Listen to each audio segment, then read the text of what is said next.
So the Spice World, a huge, for some reason, seemed like a big totemic movie, and we watched it, and now here's a podcast about it. Yeah. I'll just say it up at the top. Do it. I said this in my Letterboxd review. You wish it were, it's almost too competently made. You wish it were either much better than it is or a train wreck. Yes. And instead, you're like, oh, okay. It's like, there's some funny jokes. Yeah. That was a movie. And here we are now. It's a movie about outfits walking by. That's what it is.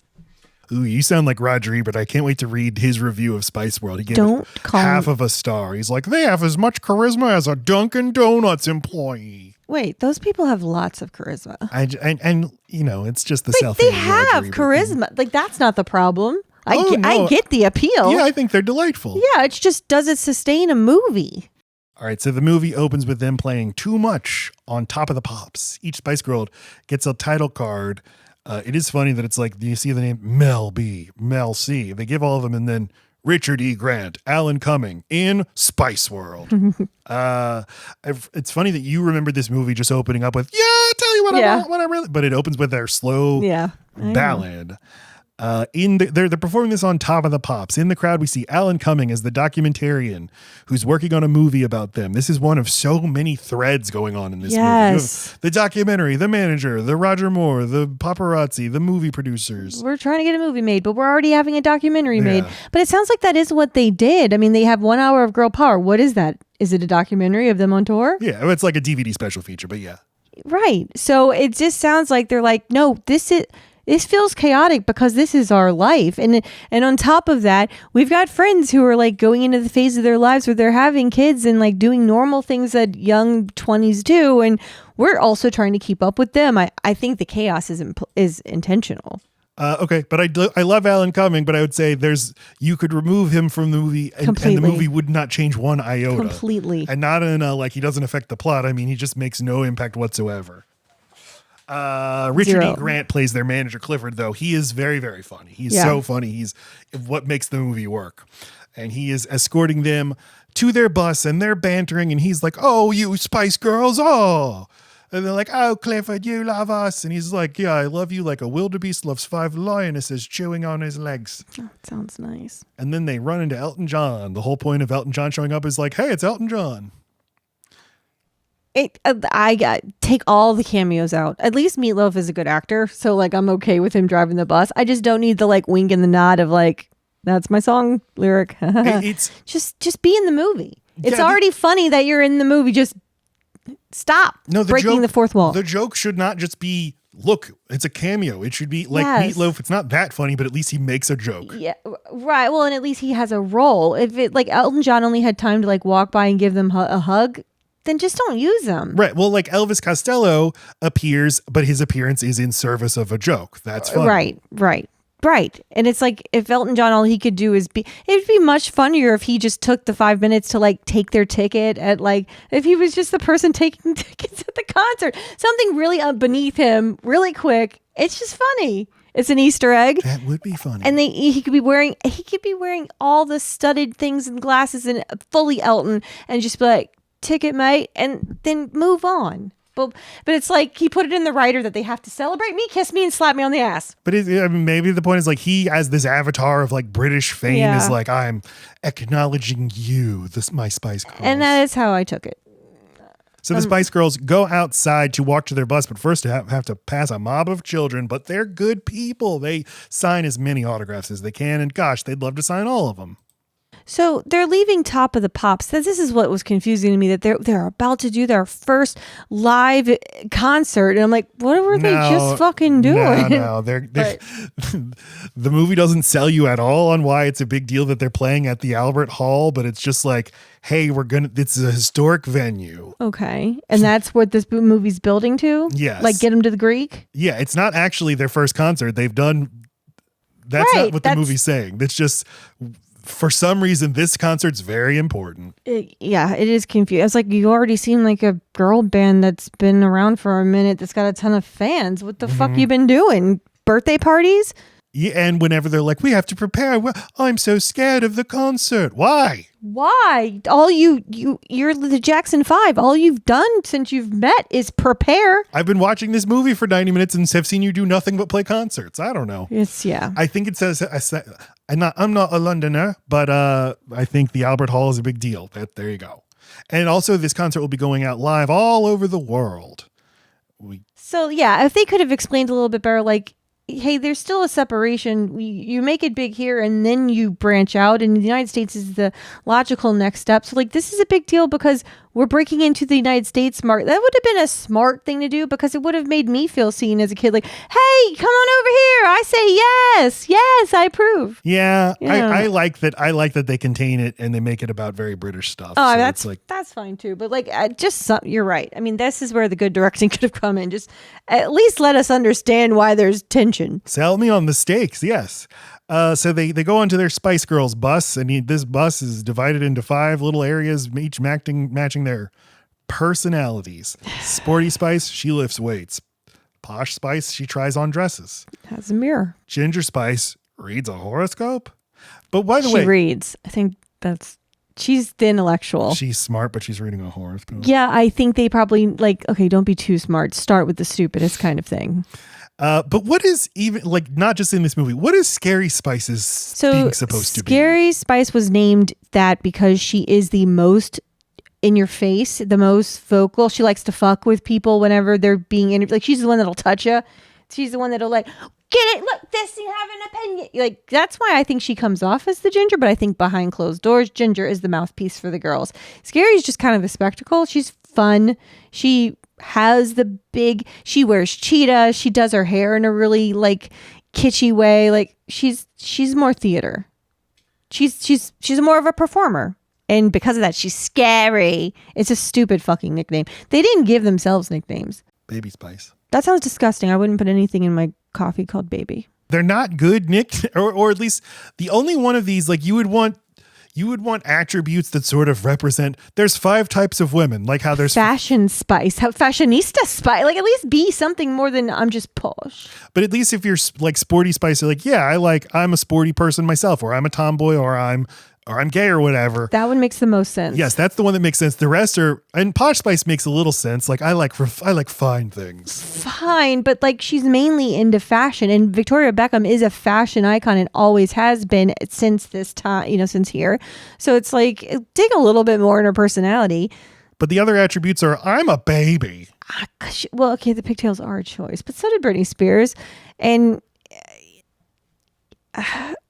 yeah, I'm just trying to think of like what else could you have called Baby Spice? That's the thing. They're so simple that it's hard to like beat it because there was no thought given. And the only actual spice is ginger. Ginger is at least a spice. Like, you could have at least gone with like Thyme, yeah. Basil. But it could be the case that like the fact that it's not specific is why it works. Is because you can project anything onto this. So like Wild Spice, not fucking scary. Like, oh, the black one, scary. Yes, it's fucking weird. So they Baby Spice is constantly sucking on a sucker. Okay, Matt. Every episode we have to deal with your freaking shit. It's a real thing for me. I find it really hinders my ability to watch watch movies and this movie has a sucker throughout. And I had to keep looking away. You dealt with it, though. I dealt with it. But as such a Spice Girl fan, I would think you'd realize that Baby's signature item is that. It's interesting because as a 10-year-old, I guess I didn't have this hang up. So this hang up developed between ages 10 and 37. No, I know when it developed at 15. You don't know shit. Yes, I do know. They get to their press conference where they're announcing their historic performance, but don't explain why it's historic. It's historical. Yeah. And that's what they do. That happened. We meet George Wendt and Mark McKinney as movie producers. They just don't give these guys anything to do. I mean, they work. Their parts are fine, but it is confusing why we need both a movie being pitched and a documentary happening alongside everything else. It's just chaotic. We got to get to 90 minutes somehow. So they see the Spice Girls on TV and they're like, hey, the Spice Girls, we ought to put them in pictures. Yeah, but can they act? Who cares if they can act? And so they're like, but what, we need an idea for a Spice Girls movie. And Mark McKinney is like, here's an idea. They're the Spice Girls. There's 5 of them and they're singers and I love it. That's it. Right. Say it's a meta joke about the movie itself. The movie is very meta. Including with here, we meet Roger Moore as the chief, an unspecified man of authority who is some kind of boss of the Spice Girls in his evil lair. Now here, Lacey is the joke. Roger Moore played James Bond, yes, and his villains would have an evil lair where they pet a cat. I But now know. he's doing it himself. What? I know because I've seen Austin Powers. And he does a lot of very confusing, like fake Confucian quotes. He's like, so I wrote one down. Remember that now is the dangerous time. They've had a lot of success very quickly, so get ready for the backlash. When the speeding melon hits the wall, it's Christmas for the crows. Oh, that actually makes sense. Oh, okay. Yeah. And so Richard E. Grant is like, okay, yeah. I don't want a backlash. Do you want me to go after the paparazzi chief? I could stir things up. And as Roger Moore does this, he is shaking a mixed drink and he says, there's no need to stir. Get it? Yeah, yes, Matt. We get them rehearsing Say You'll Be There. And this is a nice trick the movie has of, here's how we can play for time. Have them sing. Have them do a song. They do the entire fucking album. Or a mixture of the two, I guess. And like to do something, to make something out of other than just watching them perform, they interject the documentary crew who are like probably having the same questions the filmmakers are having. Like, so what do we do here? What am I do? Right. What am I doing? We're just watching them sing now. Yeah. But this all gets interrupted when their best friend arrives, Nicola. They've managed to make a friend while being. This is confusing because it's like you guys are all new friends. So how do you all have a best friend that's shared? Like, was she in the house? Did she? Yeah. Was she? Yeah. This an herb. This doesn't exactly. Well, later they'll be like a very, very long time ago when they were just coming up in this industry. But of course, in reality, yeah, this was like 19 months ago. Anyway, I do think just this one friend just stands in for the fact that it's hard when you're this age and you have fame this fast. So you still have all these connections that are still very connected to you from only a short time ago, who 2 years ago, that was your best friend. And now you have no time for them at all. So I think that that's supposed to stand. It's supposed to give some realistic glimpse into how they might be feeling about their personal life. Nicola is played by the Japanese-British actress Naoka Mori, who in the press at the time was called Rice Spice. Oh, wow. Rice Spice. The fuck, man. So, yeah, that British press, man. So for some reason, she's like, yeah, I'm very pregnant and my boyfriend left me, but I'm overdue for having a baby. And they're like, oh, babies. Can you imagine what we'd be like if we were mothers? Thus begins the first of many like Muppet Baby style. Imagine this cutaways. We get a fantasy sequence. They're all moms and they all have lots of kids, but live in a house together. And just really relate to Sporty Spice because in every time they get a chance to, she has to play the heel. Like she's the most embarrassing one in that cutaway where she's on her exercise bike and she's bigger than the others and she's sweaty and whatever. And then when they do the montage where they all dress up as other famous people, she's a boy twice. And it's like, that is always the role I got too. I'm comic relief or I'm a man. Everyone else gets to be sexy. You're sexy. Whatever. And it's kind of because you're a man. Oh. I was watching a Spice Girls concert from 2019 that's just available in its entirety on YouTube. The first comment I saw was Sporty Spice's back must hurt from carrying the band all the way since 1996. Yeah, no shit. And you don't think of her as the pretty one because of the way she dresses, but she's very pretty. Yes. Pretty. Very, like I'd say number 2 on the pretty charts. Yes, and I don't even know who number 1 is. And famously, she's the one who can sing. Whenever there's a real singing, I know you know. Whenever there's real singing on any of the songs, it's her. When she belts out things, and then you start to notice, oh, they do this in every song. Every single song. But they do give everybody else something to do. But then Scary Spice is the second best, Ginger's in the middle, and then you've got Baby and Posh is the worst. I was impressed listening to their music they don't have a lead singer and that 5 is a hard number to divide up equally, but they managed to do it. Everybody gets 20% of each song. Well, and they've really focused and worked on being really good at harmonizing. They all can take on each role that the other one does at any time if they need to. The only one that they can't really replace is Sporty, and that's why they gave her the least to do, but the most impactful parts of the song. She gets the least time, but it's the most memorable moments. But when I was a kid and obsessed with this, it never occurred to me that they weren't all singing at the same time. It was just, I know there's 5 of them, but it's just like one singer, really. Did you not see a music video? I don't know. It just I didn't think of things like that. Most of the time they are all singing at the same time. Maybe that's why. No, but it's like, it never occurred to me that there are different people who sing different parts. Mm-hmm. That's just one voice, not all of them at once. Yeah. So we go to meet the paparazzi. Ew. And, we have Kevin McMaxford is the editor of this tabloid rag, The Daily Event. And he's like, why do I keep saying Spice Girls on the cover of my paper? And his little lieutenant's like, but you told us to print that story. And he's like, yeah, I know, but we need a new angle. Who cares if the Spice Girls get to #1 again? Who cares if they climb to the top of Mount Everest on an ostrich? Or even if they find a cure for deja vu? And then the other guy says, not me. They do it again. Don't matter. We're really going line for line on this fucking scene. I just wanted to say, but it's the exact same footage. They don't even have the actors repeat the line. They literally just use the footage over again. But also, I mean, that's a kind of funny joke, but cure for deja vu, is that really a problem we have in society? No, that's also supposed to be funny. So he's like, okay, the way this works is we build these acts up and then we need to tear them down. We've now entered the tear them down section of the cycle. So Spice Girls live show canceled, Spice Girls fall out, Spice Girls split up. But how are we going to do it? And then all of a sudden this new evil guy shows up, Damien. The guy from Charlie and the Chocolate Factory. He's Slugworth, yeah. Mm-hmm. And they're like, hey, how do we know you're any good, pal? And he's like, well, here's you at 7:45 this morning picking your nose. And here's you behind the bike shed with Eileen Winters when you were 12. And she says, he's good. And then he disappears. He's really good. We get a scene of some movie pitches, and it's just like George Wendt and Mark McKinney are just pitching to the manager, to Clifford, to Richard E. Grant.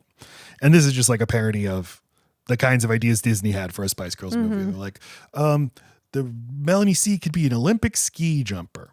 So now this is when they have some conversation about how they feel about how they've been classified, their names and stuff, and they do a little fashion montage of them all dressed as each other. It's okay. This picture is fucking with me. It is very jarring to see them all wearing each other's hair and outfits. There's also a montage of like them dressed as different famous people, right?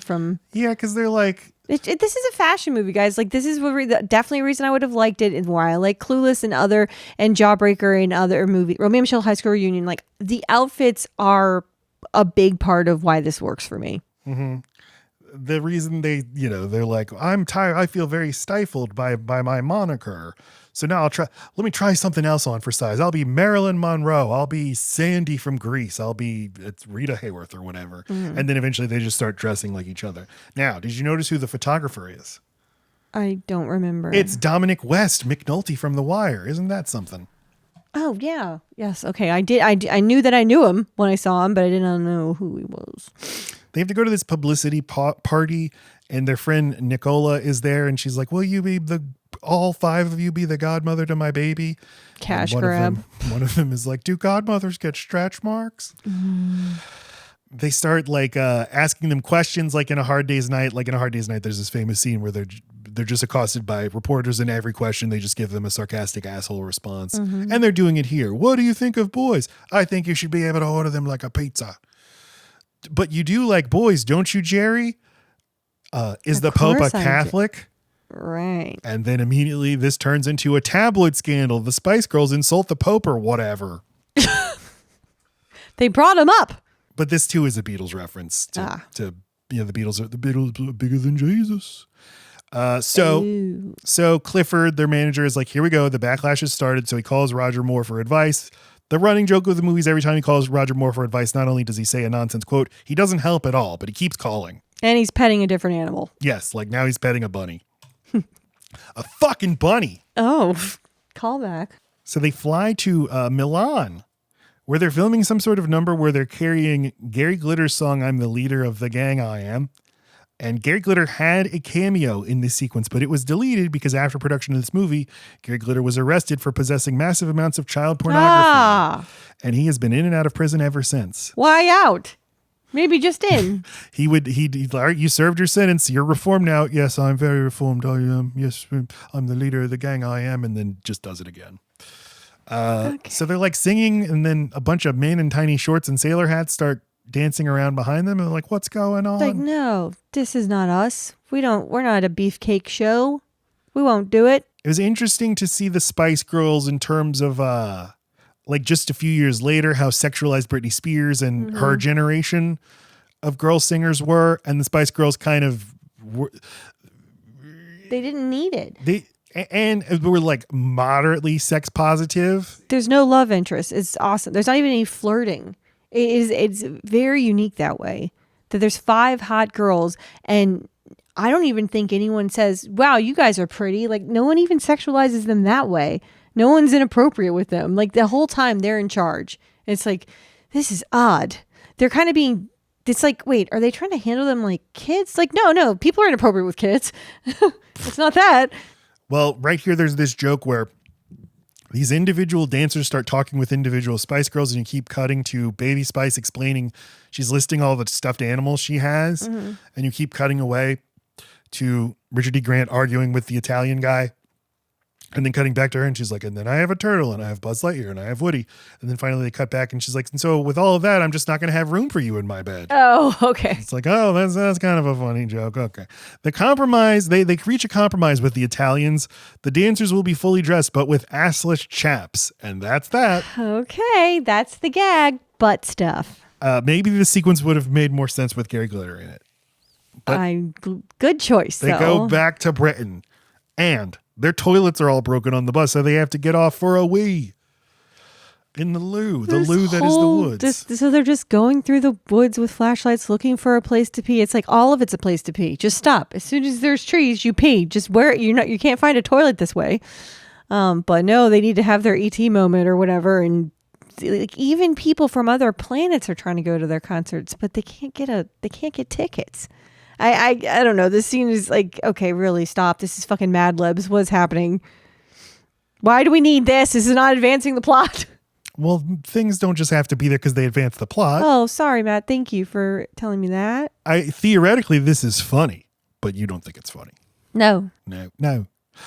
Okay. I do think that's an interesting alien creation. I was like, well, that's more creative than it needed to be. I've never seen anything like this, except for maybe in Munchkin Land. I think these were costumes that were like in the set, like for some other production. They're like, well, those will do. I guess. They get back to their bus, and they tell their manager, we saw aliens. And he's like, yeah, okay. Listen, I told you all that you'd have the morning off tomorrow, but my stupid boss won't let you. And then they're like, well, we hate you, Clifford. We quit. Really? No, not really. We love you. Tomorrow they have to report for dance camp under the instruction of Mr. Stepp, who's very funny. He's a flamboyant drill sergeant played by Michael Barrymore. And they're confused because he's a drill sergeant, but he's acting very flamboyant and knows a ton about dance, but he's also very mean. He doesn't know anything about dance. Well, I don't know anything about dance, so it seemed like he knew what he was doing. The joke. No, the joke is that he can't dance as well. That's also part of it. Oh, I just wrote, he gets results. No, at no point does he teach him how to dance, any dance of any kind. The best teacher is the kind who you don't even notice is teaching you. Are they good dancers? I don't know. No. I can't tell. They're just decent, you know. They all have rhythm. They all like to dance, except for Victoria Beckham. You cannot dance. So I think they're probably catering to their least talented persons. That's why their dancing is so simplistic. That'd be Victoria Beckham. Victoria, what was her name? Adams.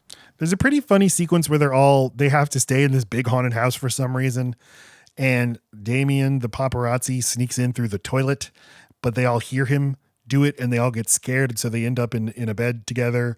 They're scared. I thought I kind of would like if the movie were just this, if it were just them and if it were literally Scooby-Doo, the Spice Girls are in a haunted house. That would be a fun movie. Are you sure it's a haunted house, Matt? No, I know it's not literally. No, that's not what I'm asking, Matt. I'm saying, was it not supposed to be a stand-in for, this is their house. They're going home to go to sleep. Or this is later. I thought this was supposed to be like, because in real life they all stayed in a house in Berkshire. No, I think this is their dance camp house. Oh, okay. And now they all get into the bed together and talk about their anxieties. Like, what if we're not good at the concert? We're very scared of the concert. So then it ends up in the press. Spice Girls worried about their concert. Oh no. I like that when Richard E. Grant sees this in the tabloids, he gets so mad he starts strangling a stuffed animal pig. That was pretty funny. I laughed multiple times during this movie, and it angered me every time. No. We get another movie pitch, or this time it's a TV pitch. It's the Spice Force 5. It's a Charlie's Angels thing where they're Charlie's Angels. It's also Fox Force 5 was in Pulp Fiction. Yeah. So they just did that. They're like, that's nice. That's fun. They can all put on an outfit. That'll be good. One is Jerry Ginger Spice is a master of disguise. She goes into a phone booth and transforms into Bob Hoskins. That's funny. And he's like, Roger. Because the movie needs to have conflict, they are like rehearsing for their big show at the Albert Hall. And the Spice Girls are like, we don't want to rehearse. We want to have fun. And they're like, girls, don't you know thousands of people depend on you? And they're like, some things are more important. What could be more important? Things like friendship and self-respect. And so they all get mad for no reason and then all goes their separate ways. They're all tired. I mean, I think that'd been a much more interesting thing if they could have just made it about how this is really exhausting. Yeah, but that's not actually that's never treated seriously. I know. And then the manager's like, I think I may have just started the breakup of the Spice Girls. You do? And then he screams in agony and the stage lights all come on behind him. It's funny. Now they have their flashback. They're all remembering why are they even doing this? What was it all for? And then they're thinking back to how hard it was when they were just first starting out. Just 5 girls at a cafe writing songs and making the poor owner listen to them. It's just like, that's not how you started. You guys had a platform as soon as you came together because it was built for you. You just had to work at your steps. Yeah. And you're singing and you're writing. This is the actual demo that they recorded, though. I know. It just looks like they're like, pounding the streets, showing off their act, trying to get some respect. That's not what happened. But anyway, I guess it is still fun after a whirlwind thing to think back to what it was like before and to reappreciate it again. Like, it is crazy that this happened, and we weren't always famous, and it had its good things and its bad things. And now we're the Spice Girls. And they play the Wannabe demo. And in this version of the song, in the real version of the song, it's just one person says, tell you what I want, what I really want. Then another person responds. In the demo, which I then listened to on Spotify to confirm this. All right. It is Scary Spice says, I'll tell you what I want, what I really, really want. And then the 4 respond, I'll tell you what. And I thought, I like that better. That's more fun. I'm always in favor of group singing, though. But so now it's been a very difficult 2 minutes for the Spice Girls as they have broken up, but they all come back together spontaneously. They're just tired. To this, in my memory, they broke up because I remember the scene with Sporty Spice with her soccer ball on a stoop, and she's very sad. My band broke up, but I love this ball. At least my ball will stay with me.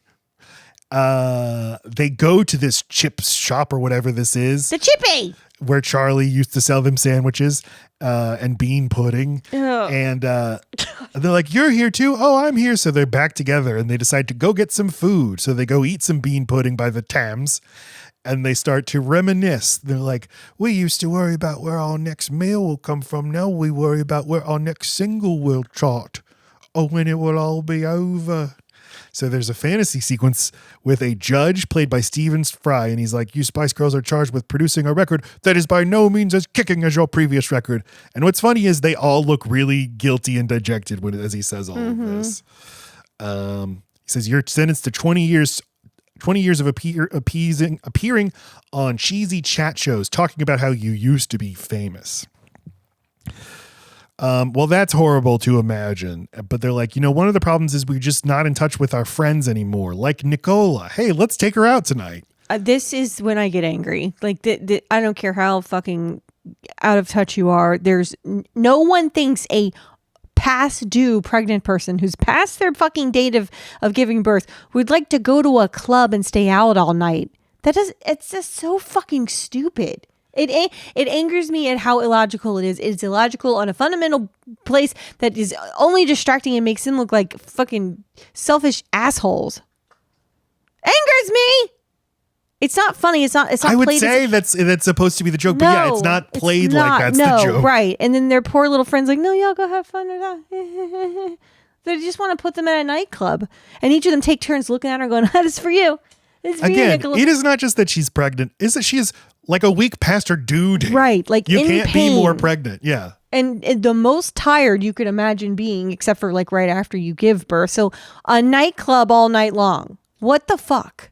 But the Spice Girls are having fun dancing at this club. Now, in reality, they would have been like literally molested by a mob of people if they went out into a club, but they're just allowed to dance in the club. And this club is playing their song, which like, I don't know shit about dance music, but I think the like London club scene would not have been playing Spice Girls songs. Oh, no idea. There is that funny moment where Clifford and his associate Deborah meet at a bar and they're like, oh, fame's a bitch. Fame is such a fickle thing. And then the bartender takes their order and it's Elvis Costello.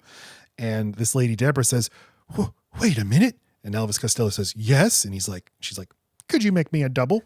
Someone recognized me. So Meatloaf drives them to the hospital because their friend Nicola has gone into labor at the dance club. Can you imagine? Who could have seen that? And this labor, it lasts a long time. And they have to go to their concert at the Royal Albert Hall, but they refuse to leave their poor lonely friend. And as they wait, another family in the hospital is like, hey, Spice Girls. Hey, yeah, my name's David. Come see for a minute. My son is in a coma. Could you go talk to him? My son is unconscious. Thank you, Lacey. Well, that's different. My son is unconscious. He's in the emergency room unconscious, not he's been in a coma. Could you go talk to him? They're like, yeah, sure. So they go and they're like, hello, little unconscious boy. I don't know what to do. Should I take my top off? And then he opens his eyes. Hubba hubba. Yep. They keep getting phone calls from their manager saying, please come to the concert. Please don't be broken up. Please come to the concert. They're like, we're not coming until there's a baby. And this is about friendship and girl power. But you would never understand, you fucking coward. But then the baby is born. Yes. Yay, just in time. And they've been up all fucking night. That's the perfect way to do a concert. So George Wendt and his producing pal, they have more pitches now for Clifford. And they start narrating things that can happen in the movie. And as they narrate them, the things start to happen in the movie. Like, for example, they come in contact with the evil paparazzi guy, but the power of girl power wins him over. And as George Wendt says, there won't be a dry seat in the house. I'm wet already. They get into their bus, but Meatloaf isn't there, so Victoria drives, and it's a bus chase through Trafalgar Square, past Buckingham Palace. They wave at the Queen. Hey, William. Hi, Charlie.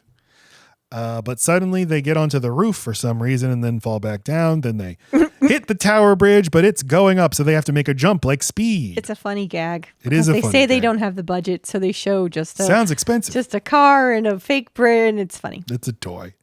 And just when you think that they're all safe, they discover the bomb. Why a bomb? Fucking never mind. Okay. They get to the concert in time. Yay, but they don't burst through the door like you think they're going to, but then they do.